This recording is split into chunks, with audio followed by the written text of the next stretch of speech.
Assalamualaikum warahmatullahi wabarakatuh. Alhamdulillah wassalatu wassalamu ala Rasulillah wa ala alihi wa sahbihi wa man wala wala haula wala quwwata illa billah.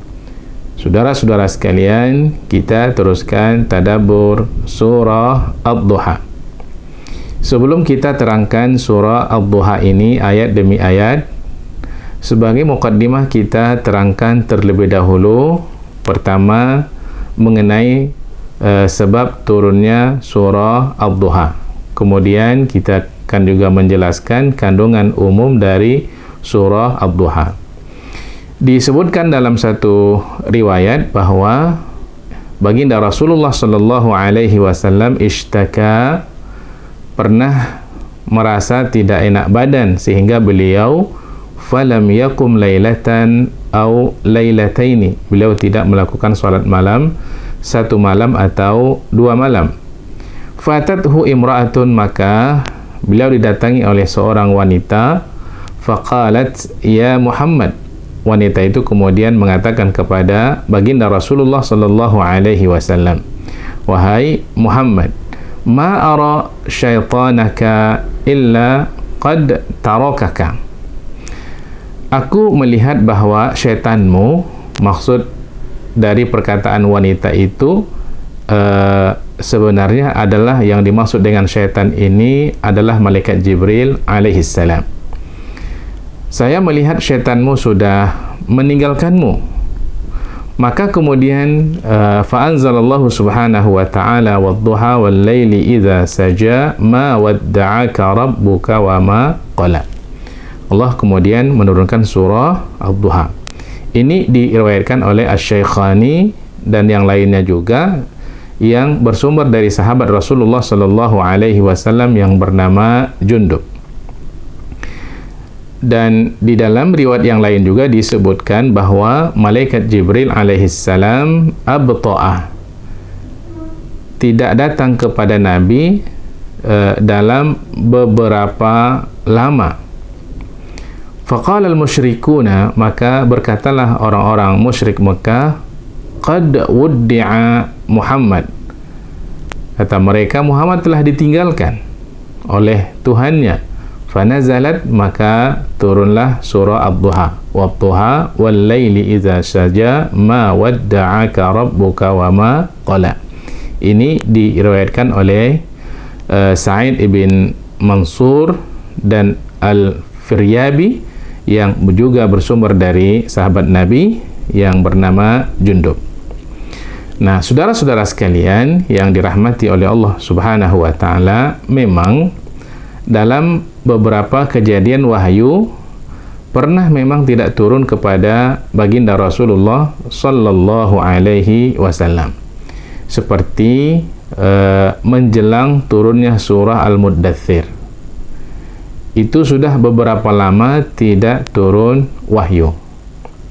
Kemudian ketika baginda Rasulullah sallallahu alaihi wasallam ditanya tentang tiga hal. Yang pertama adalah Rasulullah ditanya tentang Zulkarnain, kemudian Ashabul Kahfi, dan juga tentang ruh. Nabi mengatakan besok akan saya jawab, dan ternyata wahyu tidak turun beberapa lama. Disebutkan dalam riwayat sampai 15 hari. Nah, tentu saja saudara-saudara sekalian, terhentinya wahyu ini ada hikmah yang diinginkan oleh Allah Subhanahu wa ta'ala. Sebagaimana yang disebutkan oleh Syekh Muhammad Ibn Yusuf As-Salihi Asy-Syami di dalam kitabnya Sabilu Al-Huda War-Rasyad.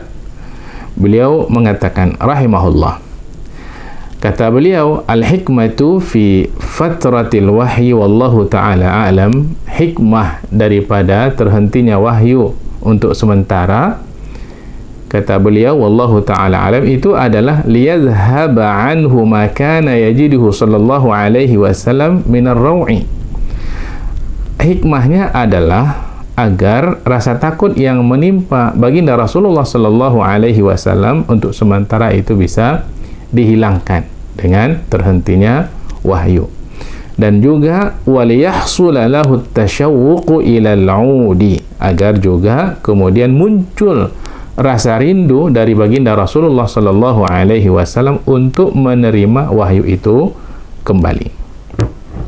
Dan juga ini sekaligus mempertegas bahwa dengan terhentinya wahyu ini, itu sesungguhnya adalah sebagai bukti bahwa wahyu itu betul dari Allah Subhanahu wa taala, bukan berasal dari karangan baginda Rasulullah sallallahu alaihi wasallam.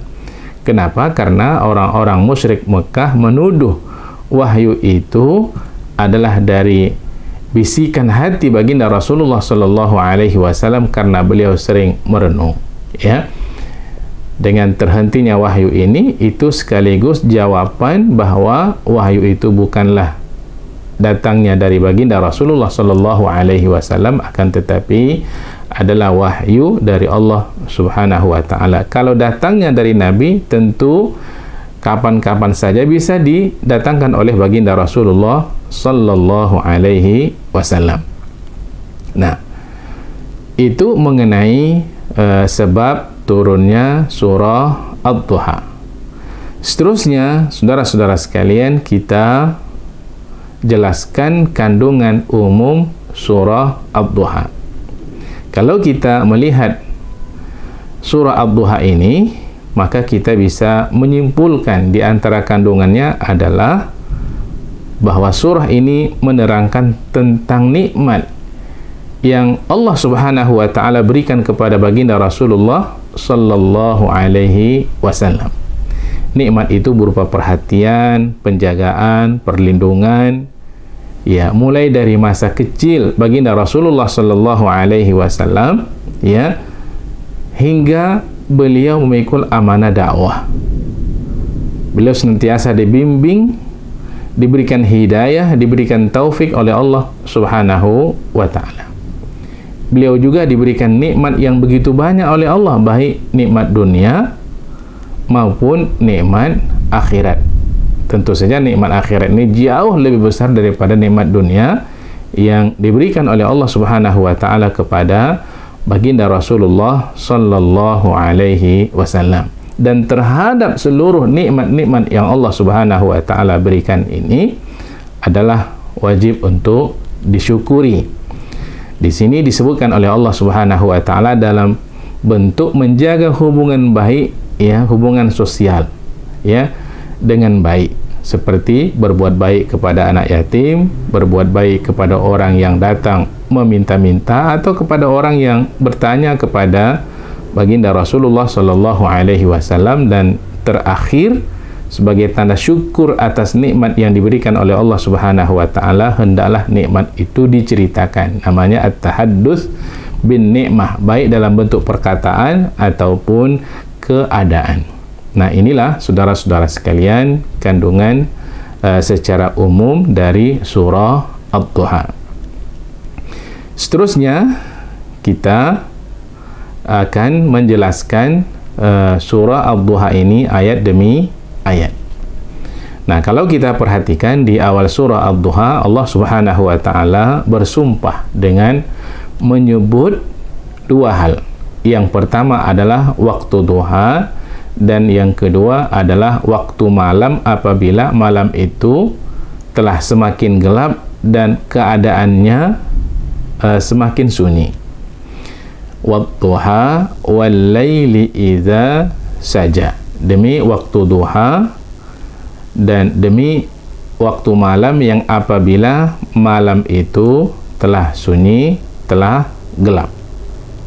Nah, saudara-saudara sekalian yang dirahmati oleh Allah Subhanahu wa taala, penyebutan waktu duha dan malam di sini menurut pandangan Syekh Atiyah Muhammad Salim rahimahullah di dalam kitab Adwa'u al-Bayan, beliau mengatakan ini penyebutan dua waktu ini memiliki kaitan dengan isi sumpah atau apa yang disebut dengan al-muqsam alaihi, yang akan disebutkan pada ayat berikutnya, yaitu ma wadda'aka rabbuka wa ma qala.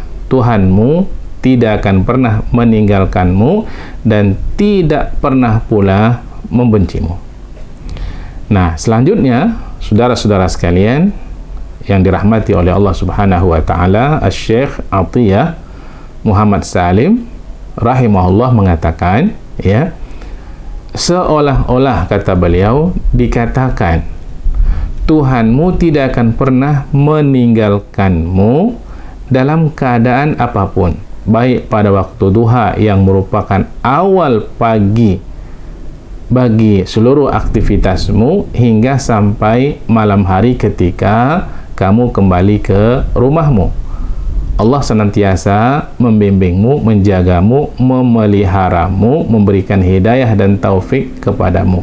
Sungguh Allah tidak akan pernah meninggalkanmu 24 jam, baik waktu siang ataupun waktu malam. Itu kata Syekh Athiyah Muhammad Salim rahimahullah.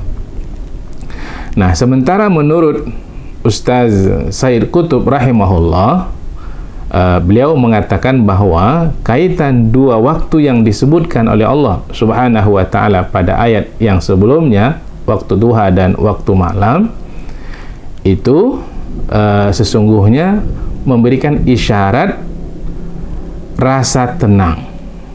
Sebagaimana waktu duha cahayanya yang belum begitu panas dan terasa waktu duha itu adalah saat-saat yang paling fresh, yang paling segar. Begitu juga waktu malam yang mendatangkan suasana hening dan tenang. Maka begitu jugalah Allah Subhanahu wa taala yang senantiasa memberikan rasa tenang, rasa sejuk kepada baginda Rasulullah sallallahu alaihi wasallam. Itu mengenai kaitan antara dengan apa Allah bersumpah dengan isi sumpah. Allahu Akbar. Nah, seterusnya sebagai bukti bahawa Allah Subhanahu wa taala tidak akan pernah meninggalkan baginda Rasulullah sallallahu alaihi wasallam, coba kita perhatikan saat-saat beliau masih kecil.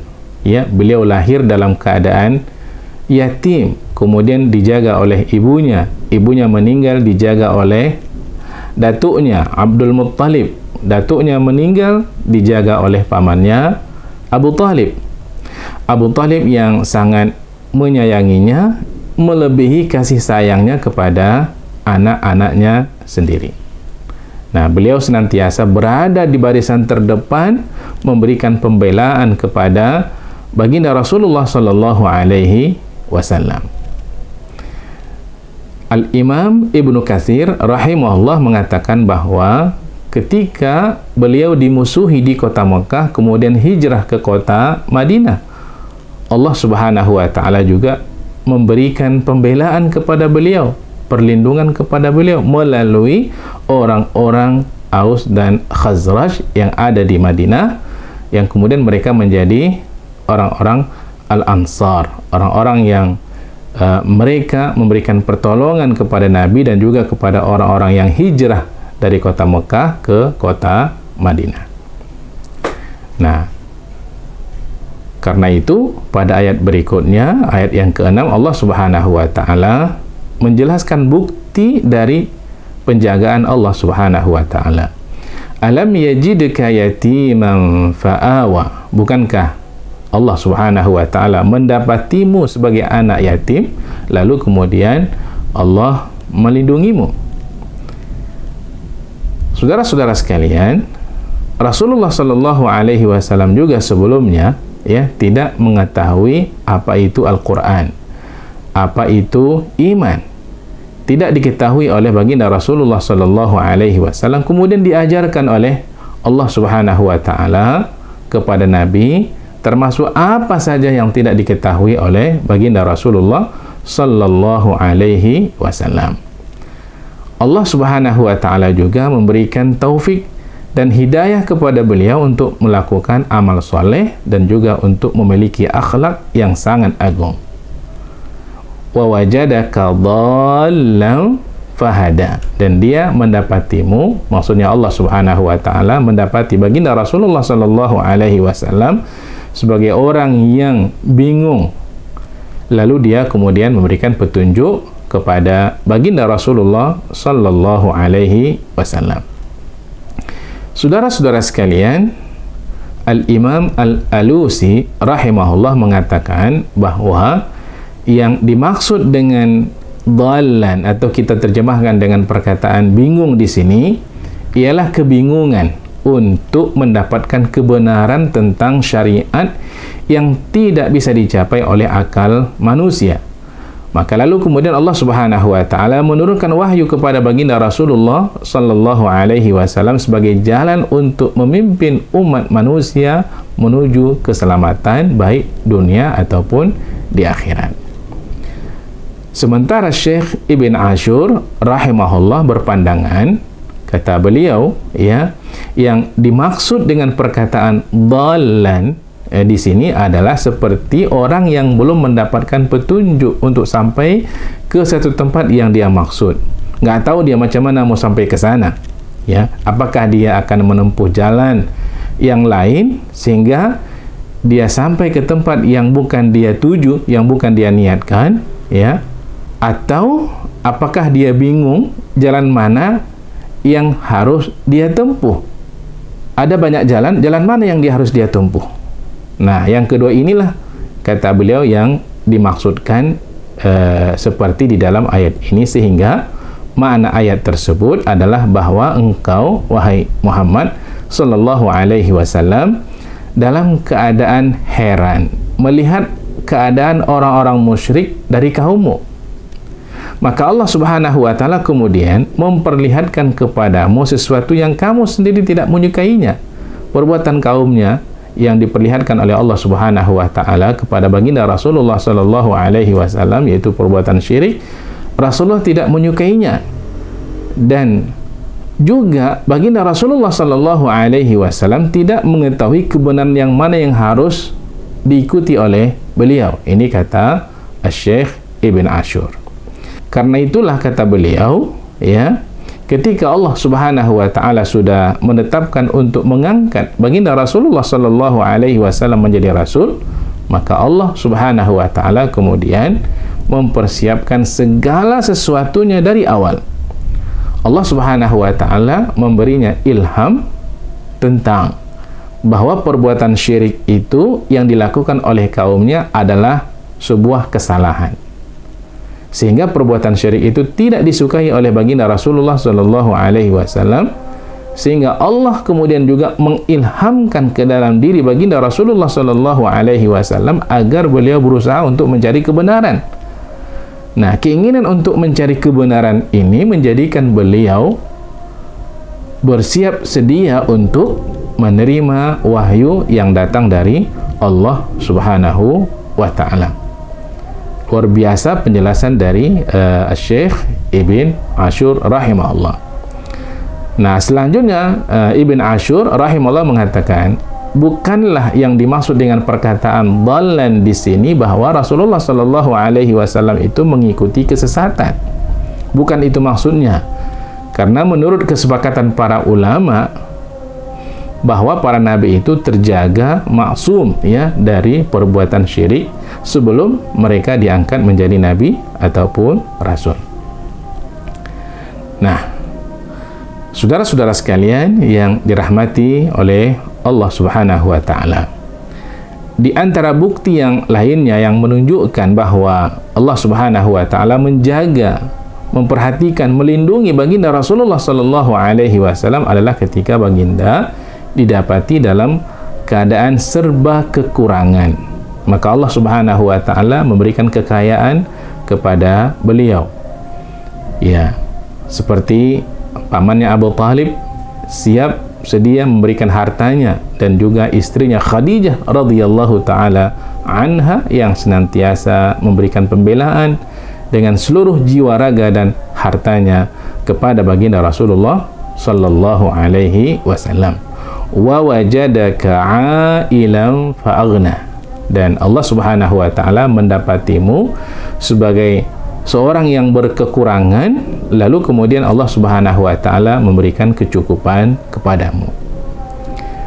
Dan di sini menurut sebahagian ulama tafsir yang lain, makna kata mencukupi di sini ya adalah bahwa baginda Rasulullah sallallahu alaihi wasallam diberikan oleh Allah Subhanahu wa taala sifat qanaah, atau Allah jadikan Rasulullah orang yang memiliki sifat qanaah. Disebutkan oleh baginda Rasulullah sallallahu alaihi wasallam dalam sebuah hadis yang diriwayatkan oleh Al-Imam Al-Bukhari rahimahullah, "Laisal ghina an kathratil 'arad, walakinnal ghina ghinan nafs." Bukanlah yang dikatakan orang kaya itu adalah orang yang banyak harta, akan tetapi orang kaya itu adalah orang yang memiliki kekayaan hati. Itulah orang kaya yang sebenarnya. Nah, semua nikmat yang Allah Subhanahu wa taala berikan baik di atas dunia ini seperti yang sudah kita jelaskan ya, juga nanti Allah akan berikan kepada Nabi nikmat yang jauh lebih besar nanti di akhirat. Allah mengatakan pada ayat yang keempat, walal akhiratu khairul laka minal ula, dan sesungguhnya akhirat itu jauh lebih baik bagimu dari yang pertama, yaitu dunia. Iya, memang Allah Subhanahu wa taala akan memberikan nikmat yang jauh lebih besar kepada baginda Rasulullah sallallahu alaihi wasallam dari apa yang telah Allah berikan kepada Nabi di atas dunia ini.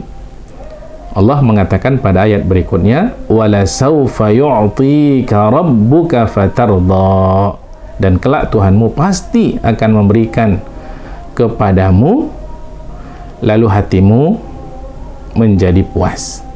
Nah, saudara-saudara sekalian, tercatat ya di dalam beberapa kitab, di antara nikmat yang besar yang Allah Subhanahu wa taala berikan nanti kepada baginda Rasulullah sallallahu alaihi wasallam di akhirat adalah apa yang dimaksud pertama sekali dengan asy-syafa'ah al-uzma, syafaat yang besar. Nah, dikatakan demikian karena hanya syafa'ah uzma ini Rasulullah sallallahu alaihi wasallam yang bisa melakukannya dengan izin Allah Subhanahu wa taala.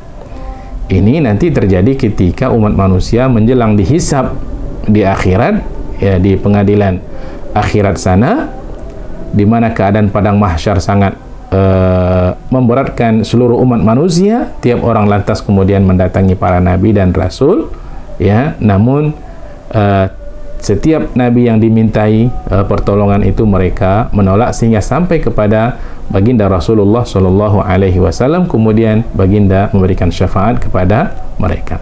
Ini yang dimaksud dengan asy-syafa'ah al-uzma.